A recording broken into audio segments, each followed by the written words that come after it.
The sound that stops armies, the Morrigan's battlecry magic. Right, so let's talk about something powerful that most people completely overlook when they're working with the Morrigan. Her battlecry. Not the romanticised version you see on Pinterest, not some aesthetic AI dark goddess vibe. I'm talking about the real thing. The sound that literally stopped an army mid-charge in Cath Maige Tuired. See, in the second Battle of Maige Tuired, when the Táin were facing down the Fomorians, the Morrigan showed up. And what did she do? She didn't just fight. She used her voice. The text tells us that she came oweynagat, strengthening the Tuatha to fight the battle resolutely and fiercely.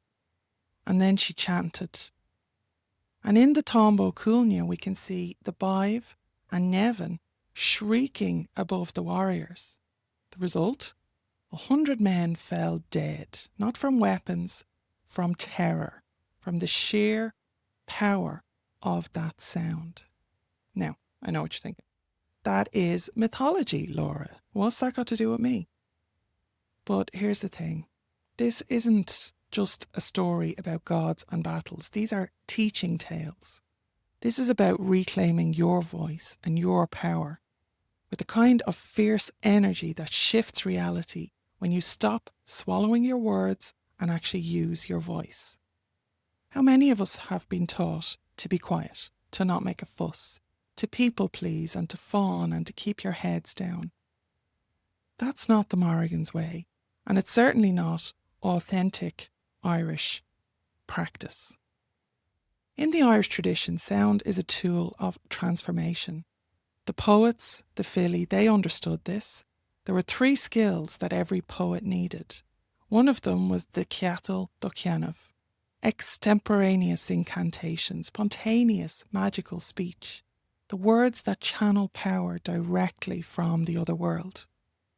The Morrigan uses Rosc poetry, this dense, alliterative, unstructured verse that's more incantation than pretty words. It's not about being polite, it's about speaking truth to power. It's about the sound itself shifting energy, commanding attention, creating change. So here's a simple practice that you can try today, right now. Find somewhere you won't be disturbed, stand if you can, feet on the ground. Take 3 deep breaths right down into your belly and releasing them fully. Now think about something that you need to say, something that you've been holding back. Maybe it's standing up for yourself.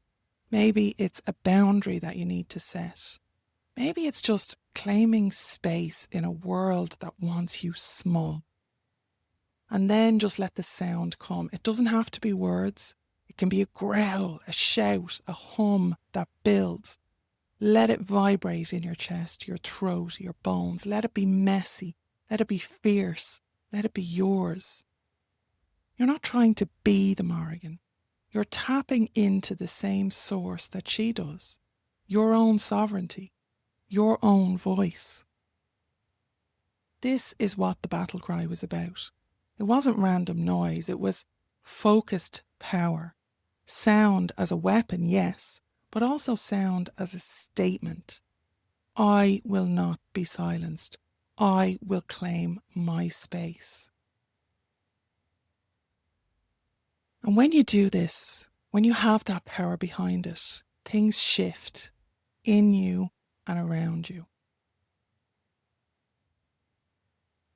How does that feel? So this is just the beginning. There's so much more to this magic. There's so much more to all of it. The poetry, the prophecy, the sovereignty work, how sound connects us to the land itself. I am opening something special this week. It's called Crows, Cry and Chaos, the Morrigan's Magic Private Workshop Circle. We're going live this Saturday, the 15th of November, 2025. And then you'll have 30 days to work this magic with me in private. Battle cries, Rosc poetry, prophetic speech, all of it grounded in actual sources and actual tradition. Enrollment is open right now, but only until Saturday the 15th at 6 p.m, 1 hour before we gather live. If you miss it, you'll have to join the waiting list for the next time. So the link is in the description. It is morrigan.academy/magic. But whether you join us for this or not, try that practice. Reclaim your voice. Feel what happens when you stop being quiet and start being powerful. Because that's what the Morrigan teaches. It's not pretty, it's not soft, it's not even safe, but it's real.